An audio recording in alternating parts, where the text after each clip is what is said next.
Hello and welcome to the video. This is my net worth update for October 2025. Hey, if you are new here, my name is Riley. I am a 27-year-old living in Queensland, Australia. I work here as an emergency registered nurse with an interest in personal finance and a yearning to learn as much as I can about the subject. I have a goal to build a level of financial freedom and stability for my wife and I so we can possibly go part-time or be work optional by 40 years old. I make this video once a month to be transparent with my finances and to see how I am tracking, and also just to share little things that I've learned over the month and how I've applied it to my own finances. So with that out of the way, let's get into the numbers. And as always, we'll start off with investments. As of right now, I hold $9,656.36 in my US shares portfolio. That is an increase of $940.09 or 10.7%. I've done a complete reshuffle of my ETFs, something that I did briefly touch on in my last net worth update. And I do plan to make a proper video breaking down why I have done this and the ETFs I've chosen and why. So look out for that in the future.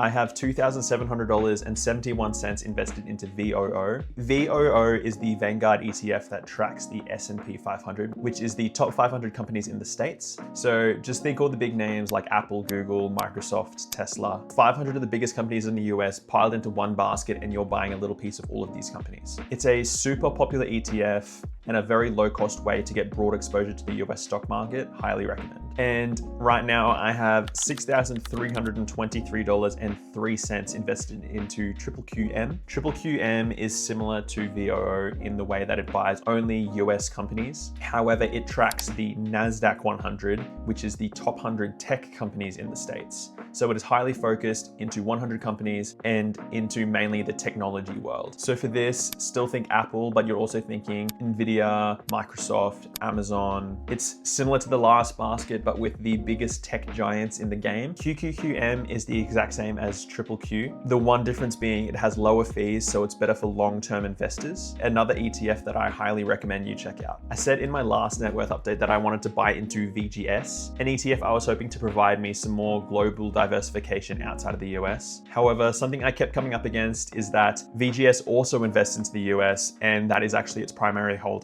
So I saw too much overlap between my other ETFs and VGS. If my whole reason for this ETF is global diversification, I decided to look to VEU. So I decided to buy a position in VEU, and I currently hold $494.44. This ETF doesn't buy into the US market at all. This ETF only buys me into emerging markets outside of the US, therefore achieving that global diversification that I wanted. If you want to sign up to the same brokerage app I use Stake. I'll leave a link for it down in the description. I'm not sponsored or anything, but I do have a referral code that I give out to my friends. If you want to, I'll pop it up on screen for you, and it'll also be down in the description. If you're lucky, you could possibly pull a stock like Nike. A Nike stock is worth about 100 Australian at the moment. So if you're going to sign up to Stake, you may as well give your investing a little jump start. Right now, I have $379.41 invested into crypto. This is a 50-50 split between Bitcoin and XRP, and this is a $1.59 loss or a negative movement of 0.4%. So continuing the theme from last month, I only seem to lose money in crypto so far. I've only been in crypto for a few months, so it's not something that I'm taking personally or anything, but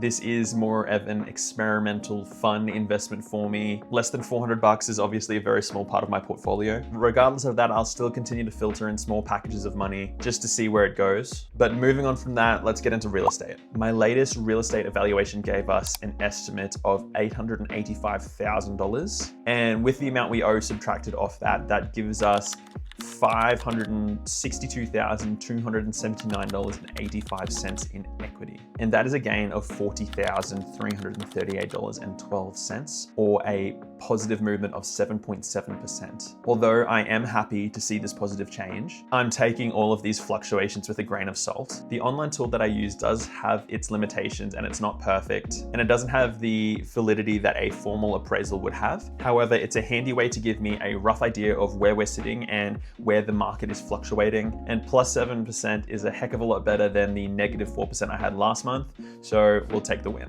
I have $56,998.27 invested in Q Super into their high growth index, and my wife Sophie has $58,000 $100.59 also invested into Q Super in their balanced growth fund. That's just the level of risk that she's comfortable with. That gives us a combined super of $115,098.86, or a gain of $1,438.44, or 1.2%. I found myself in a new role at work, and this new role pays out super a little bit differently to what I'm used to. I'm used to fortnightly installments with my pay. However, this new role has told me that they hold my super and pay it out quarterly, and the next quarterly payout is on the 28th of October. So in my next net worth update, I'm expecting to see a couple of extra $1,000 added to my super account. Cash and savings. We currently have $450 of physical cash in our house at the moment. We like to keep a few $100s on hand just in case of emergency. And we've recently also sold a few things on Marketplace. So the physical cash we have is looking a little bit more plump than usual, but that's okay. We have $51,394 in our offset, and we use this lump sum